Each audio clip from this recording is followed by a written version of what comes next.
Hi there, everyone. Welcome to the Daily Gardener. I'm your host, Jennifer Ebling. It's August 30th. Now is the perfect time to play doctor in the garden.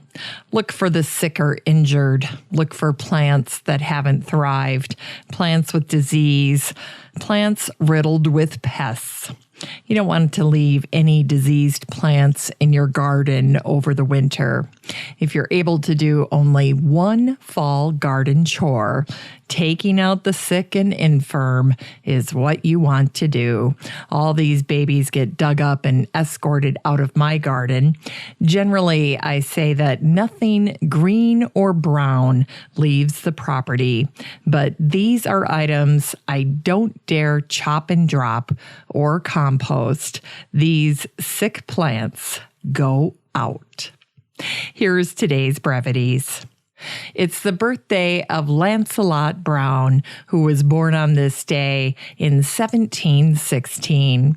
Lancelot ended up at Stowe working for William Kent, the eminent painter and landscape architect. Stowe was commissioned in the 1730s. The garden at Stowe was a landscape garden, lots of straight lines and formality. The garden looked like a painting. It had an 11-acre lake.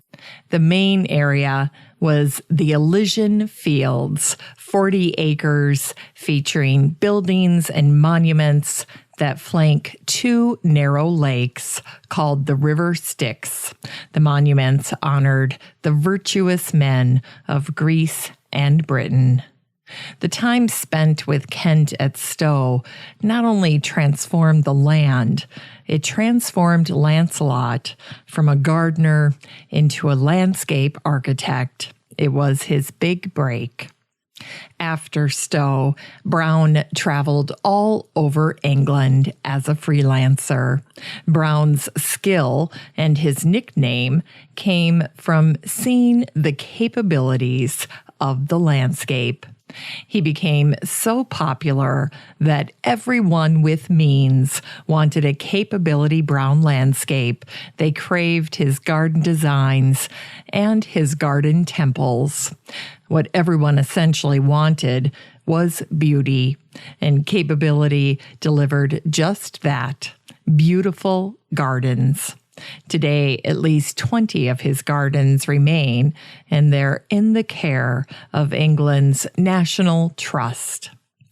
And today is the birthday of Agoston Haraszthy, who was born on this day in 1812. Haraszthy's family was Hungarian nobility. In 1840, he immigrated to the United States. Back home, Haraszthy had gotten a hold of a book that reported the Wisconsin Territory offered the finest land in America. So he went there first. Since Haraszthy's dream was to make European wine in America, he quickly discovered Wisconsin was not the place for that. In short order, Haraszthy made his way to San Francisco with the gold rush. But San Francisco was not a fit with the grapes. It was foggy and cold. But then Haraszthy found the Sonoma Valley in 1857. Sonoma Valley was called the Valley of the Moon by the writer Jack London, and it turned out that it was the perfect place to grow purple gold. After a dozen years of searching, Haraszthy had found a place suitable for growing European grapes, which were more delicate and more finicky than North American wild grapes. Giddy and hopeful, Haraszthy built a white villa for his wife and 6 children on a property he named Buena Vista, or Good View. Then he went to Europe and collected 100,000 cuttings of 300 varieties of grapes. There were the rare white grapes of the Pinot Chardonnay, the green Hungarian grape, the Cabernet Sauvignon grapes, and the white Riesling grapes of the Rhine and Moselle River region, just to name a few. There's an old saying that the god of wine, Bacchus, loved the hills. Well, Haraszthy loved them too. He was the very first vine dresser to grow his grapes on the mountainsides in California. In fact, Haraszthy brought many European growing methods to his estate, which included growing the grape plants closer together. This was something other growers found unwise. But Haraszthy knew that growing grapes in close proximity stressed the vines, which in turn made better tasting grapes. Haraszthy also performed a green harvest, something no one had ever done before. Today, the technique is known as dropping fruit, which means doing an initial harvest of some of the grapes. The fewer grapes on the vine, the better the flavor of the remaining grapes. In that very first year, Haraszthy also brought in a team of Chinese laborers. They worked to dig out the first wine caves in the state. The most impressive accomplishment included a 100-foot deep stone wine cellar built on the side of a hill. In 1863, Haraszthy incorporated his vineyard. Thanks to investors, he was able to purchase an additional 4,000 acres, making Buena Vista the second largest vineyard in the state. In 1866, a vine disease swept through the area. Haraszthy and his unique growing methods were blamed for the small, tasteless grapes and the brown, dying vines. The disease was actually phylloxera, an aphid that attacks vine roots and causes grapes to harden on the vine. It wiped out Buena Vista. Haraszthy filed for bankruptcy. With his vineyard and reputation in tatters, Haraszthy went south to Nicaragua. He planted a large sugar plantation, and he planned to make and sell rum.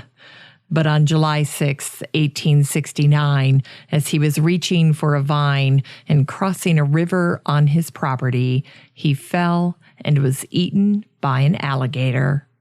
Today, Haraszthy is considered the father of California winemaking. In 1946, a plaque to Haraszthy was dedicated in the Plaza of Sonoma.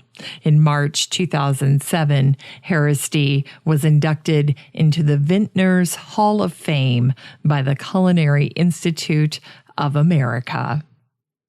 In Unearthed Words, here's an excerpt from Sweet Salt Air by Barbara Delinsky. Quinnipiac in August was a lush green place where inchworms dangled from trees whose leaves were so full that the eaten parts were barely missed. Mornings meant thicko fog that caught on rooftops and dripped, blurring weathered gray shingles, while barely muting the deep pink of Rosa rugosa or the hydrangea's blue. Wood smoke filled the air on rainy days, pine sap on sunny ones, and wafting through it all was the briny smell of the sea. Today's book recommendation is Deer-Resistant Design by Karen Chapman. This is a fantastic book that came out this summer. It's a fantastic resource. If you are a deer-plagued gardener, you're going to want to get this book. Instead of simply relying on fencing or chemicals, Karen is suggesting another way, making intentional selections for deer-resistant plants. And she does something I think is brilliant, which is showcasing real home gardens across North America, from New Jersey to Texas. And each homeowner shares their top 10 deer-resistant plants. It's a book of best practices, proven selections for a lush, deer-defying garden. What a brilliant idea. For today's garden chore, consider installing more pathways in your garden. It's helpful to have a main walkway through the garden. Along the path, you can add focal points like statuary or containers. You can add interest and intrigue with tall plants like cup plant or lovage. The paths provide structure and function in the garden. I remember when I installed a path along the front garden in front of my porch. It was the best thing I ever did. Finally, here's something sweet to revive the little botanic spark in your heart. Today in 1962, the Honolulu Star Bulletin shared a story about the first tulips. Most of us have heard this fascinating part of botanical history, but back in 1962, this story would have been a revelation to most people. Here's what it said. The first time tulips were mentioned in Europe was in 1554, after a botanist found a few specimens near Constantinople. 6 years later, another botanist brought some of the bulbs to Holland. From about 1600 to 1650, Europe underwent a tulip mania, with bulbs being sold for as much as $2,200 each. Thanks for listening to The Daily Gardener, and remember, for a happy, healthy life, garden every day. The Daily Gardener is produced weekdays in lovely Maple Grove, Minnesota. You can find complete show notes over at thedailygardener.org, and be sure to share the show with your garden friends. You can find The Daily Gardener on all your favorite social media, Instagram, Twitter, and Pinterest, and of course, Facebook. While you're over at Facebook, don't forget to join the Daily Gardener community. Just search for these 3 words, Daily Gardener Community. The group will pop right up, and then request to join. Finally, I want to thank my team at Podfly Productions, where my fabulous editor is Eric Begay. Have a great weekend in the garden, and we'll see you on Monday.